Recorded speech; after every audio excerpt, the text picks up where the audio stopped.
This is the Dallas Morning News.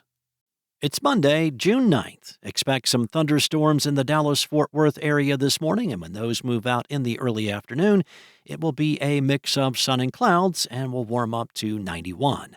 Cloudy and humid this evening with a low of 73. Here are today's headlines. Shades of hope and doubt swirled around Dallas City Hall last week when city officials unveiled a study that fortified the long-discussed high-speed rail project as a billion-dollar economic engine for the Dallas-Fort Worth area. The report, commissioned by the Dallas City Council last year, estimates the Dallas to Houston bullet train would bring an average annual gain in gross domestic product of $5 billion and more than 28,000 new jobs to the region from 2029 to 2050. More than $3.5 billion and 20,000 jobs would be concentrated in Dallas, with increased economic output and personal incomes also seeing gains.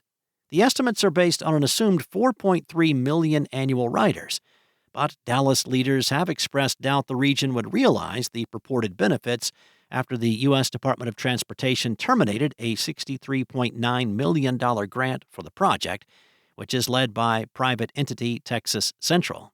The Department of Transportation, under President Donald Trump's administration, cited ballooning project costs as a risk for taxpayers. Texas Central announced plans more than a decade ago for a rail line to shuttle passengers from Dallas to Houston in about 90 minutes, compared to the 3.5-hour car trip on Interstate 45. Texas Central planned to model the bullet train after partner Japan Central Railway's system. In other news, thousands of electric customers in North Texas were without power Sunday night as a round of severe storms pounded the region. According to the Encore power outage map, Dallas County had just over 10,600 customers without power as of 7:30 this morning. In Tarrant County, 8,900 customers were in the dark. Collin County had 1,200 outages.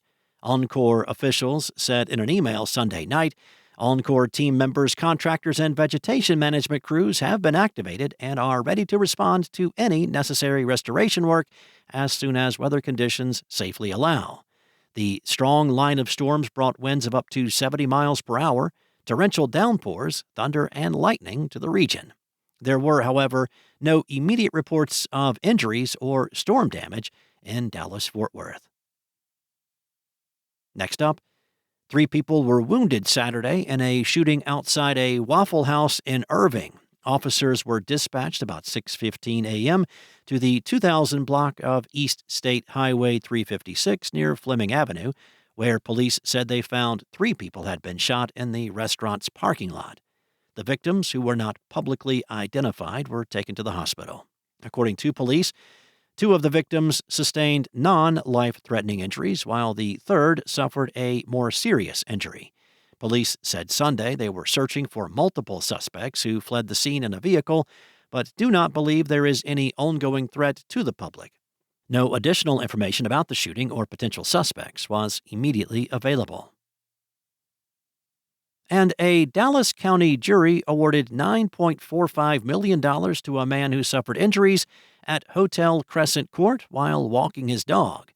The verdict came after a week-long trial in the 162nd Judicial District Court, where jurors heard evidence that the hotel failed to secure or warn guests about a dangerous condition in its courtyard that led to James Shelton McClure's fall shortly after midnight on March 6, 2021.